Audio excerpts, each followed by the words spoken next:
Hello and welcome guys. मैं आज का वीडियो लेकर आया हूँ प्रश्न बैंक कक्षा 10वीं मैथमेटिक्स या मैथ्स का एमपी बोर्ड के कुछ महत्वपूर्ण प्रश्न पत्र को हम कवर करने वाले हैं। पुराने वीडियो में हमने अध्याय 1 को कवर किया, आज हम अध्याय 2 बहुपद को कवर करने वाले। तो दोस्तों साथियों, हम आपका ज़्यादा समय ना लेते हुए इस वीडियो को स्टार्ट करते हैं। इस वीडियो में यदि आप हमारे चैनल पर नए हैं तो हमारे चैनल को सब्सक्राइब कर दें और अंक के अनुसार हम आपको ये वीडियो बताने वाले हैं। तो पहले वाले वीडियो में हमने कुछ महत्वपूर्ण प्रश्न और कुछ महत्वपूर्ण वैकल्पिक प्रश्न जो एक एक अंक के हमने कवर किए हैं। इसमें पहले हम एक एक अंक के प्रश्न कवर करते हैं। तो पहला वाला है आपका बहुपद x का वर्ग -3 के शून्य अंक होंगे। विकल्प दिए हैं, इसमें एक फार्मूला लगता है a का वर्ग माइनस बी का वर्ग बराबर a माइनस बी और a प्लस बी, ये वाला फार्मूला लगता है। इसके अनुसार आप इसको रख सकते हैं, a की जगह पे x रख सकते हैं और यहाँ पर 3 का वर्ग करने के लिए इस पर रूट लगाना पड़ेगा। तो एक बार प्लस का और एक बार माइनस का, मतलब इसका ऑप्शन नंबर a सही रहेगा। तो इसका ऑप्शन a।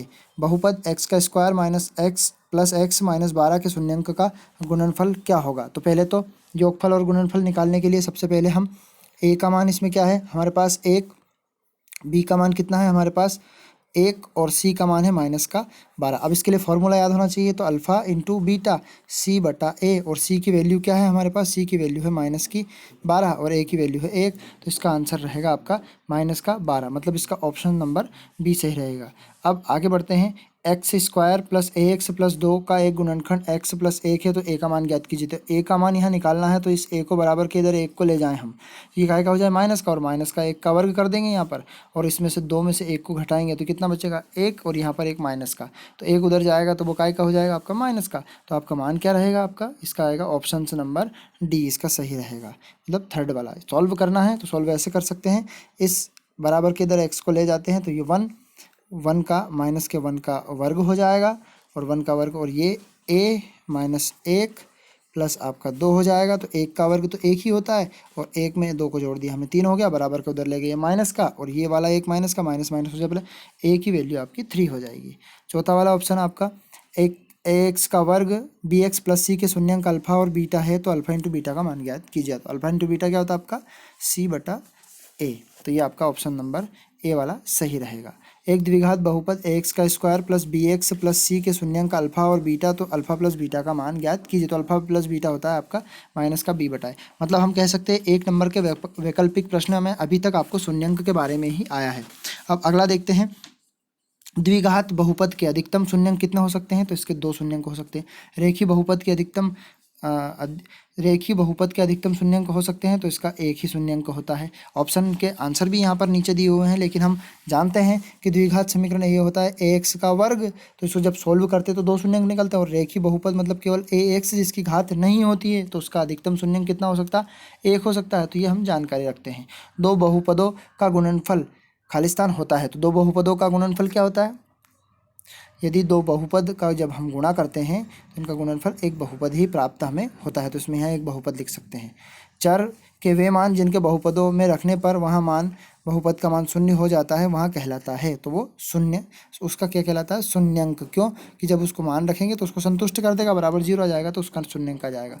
एक बहुपद जिसमें शून्यंक -3 + 4 है तो खालिस्तान होगा। तो जिसमें -3 और 4 है तो इसका शून्यंक क्या एक्स के बराबर में उधर ले जाएंगे, तो ये माइनस वाला है ये उधर प्लस का हो जाएगा, और ये आपका माइनस का हो जाएगा। तो हमने रिक्त स्थान भी आपको देख लिए कि आपको बहुपद के बारे में जानकारी और घातांक के बारे में पूछ सकता है। अब इससे संबंधित 2 अंक के प्रश्न कैसे आ सकते हैं। तो एक बहुपद दे देगा आपको 2 अंक, हम ये आपको एक्सप्लेन कर देते हैं कि पेपर में किस प्रकार से अंक आने वाले। तो एक बहुपद दे देगा आपको, और बहुपद में क्या शून्यंक ज्ञात कीजिए। केवल ये तब 2 अंक का बनेगा जो कि 2.1 में आपके प्रश्न सारे के सारे दिए हैं। आपकी मैथ्स एनसीईआरटी की मैथमेटिक्स एमपी बोर्ड की दी हुई है राज्य सरकार द्वारा। तो यहाँ पर आपको इसमें आपको ढूंढना है कि इसके 2 ऐसी संख्या कौन सी हो सकती है। तो गुणा करने पे तो आपकी क्या हो जाए 4 हो जाए, और जोड़ने घटाने पे माइनस की 4 ऐसी संख्या क्या हो सकती है, तो माइनस के 2 और 2 हो सकते हैं ऐसी संख्या। तो ऐसे करके आप उसको जमा कर हल कर सकते हो। इसके 2 शून्यंक आपके क्या प्राप्त होंगे, सॉल्यूशन भी आपको प्राप्त यहाँ पर हमने प्रोवाइड कर दिया है। अब चौथा वाला देखते हैं, द्विघात बहुपद दिया है एक और शून्यंक ज्ञात कीजिए और शून्यंकों को बीच में सत्यापित। यदि कि सवाल तो वैसा का वैसा ही है, एक बहुपद का, लेकिन बहुपद के साथ साथ उसने अब कहा सत्यता की जांच कीजिए, संबंध स्थापित कीजिए। तो इसके लिए फॉर्मूला याद होना चाहिए, शून्यंकों का योगफल मतलब अल्फा प्लस बीटा मतलब माइनस का बी बटा ए, अल्फा इंटू बीटा ये हो जाएगा आपका सी बटा ए। लेकिन इसका संपूर्ण सॉल्यूशन आपका दिया है, सॉल्व कर सकते हैं, देख सकते हैं, तो इसका आप स्क्रीनशॉट भी ले सकते हैं। तो इस प्रकार के प्रश्न जरूरी नहीं कि यही प्रश्न आए, लेकिन इससे संबंधित प्रश्न आ सकते हैं जिसमें शून्यंकों का योगफल और गुणनफल आता है। तो ये आपका मैथ्स अध्याय 2 का बहुपद का प्रश्न बैंक का कुछ महत्वपूर्ण वीडियो चल रहे हैं। यदि आप हमारे चैनल पर नए हैं तो हमारे चैनल को सब्सक्राइब करना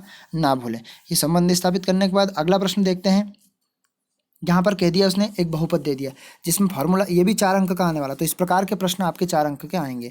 एक बहुपद दे दिया ए एक्स का वर्ग, तो इसमें ए माइनस बी ए प्लस बी का फार्मूला लगेगा।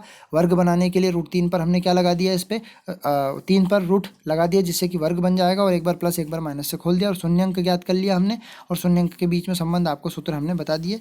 ये आप स्क्रीनशॉट लेकर भी इसको सॉल्व कर सकते हैं या वीडियो को रोक कर भी आप देख सकते हैं। अच्छा, अल्फा इंटू बीटा होता है सी बटा ए, यानी कि एक अचर पद बता एक है स्क्वायर। ये अब 2 अंक की प्रश्न, दो जैसे कि सीधे सीधे भाषा में आपको बोल दिया जाए, आपके 2 बहुपद दिए हैं जिनके शून्यंकों का योगफल मतलब अल्फा प्लस बीटा माइनस का 3 दे दिया है, और अल्फा इंटू बीटा आपको दे दिया है आपका 2।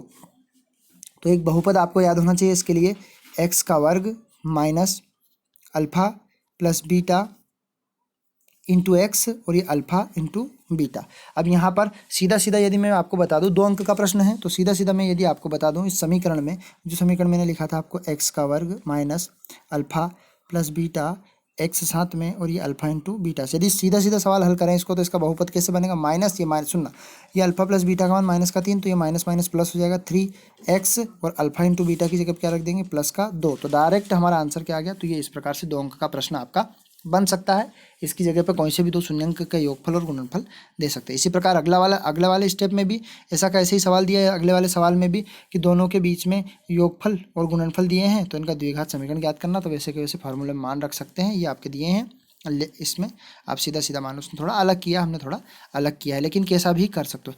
अगले वाली स्थिति में भी शून्यंक ही दे दिए हैं आपके, और उनके योगफल और गुणनफल से आपको उसको निकालना। तो एक बार और आपके सामने सूत्र में लिख देता हूँ, एक्स का स्क्वायर माइनस इससे alpha plus beta into x plus alpha into beta. इससे आप सवाल को सॉल्व कर सकते हैं। अल्फा की जगह पे 1 लिख देंगे, ये हो जाएगा आपका एक्स का वर्ग माइनस एक्स, और ये हो जाएगा प्लस का 1, अल्फा इंटू बीटा की जगह पे 1। ये हमने सवाल को सॉल्व कर दिया।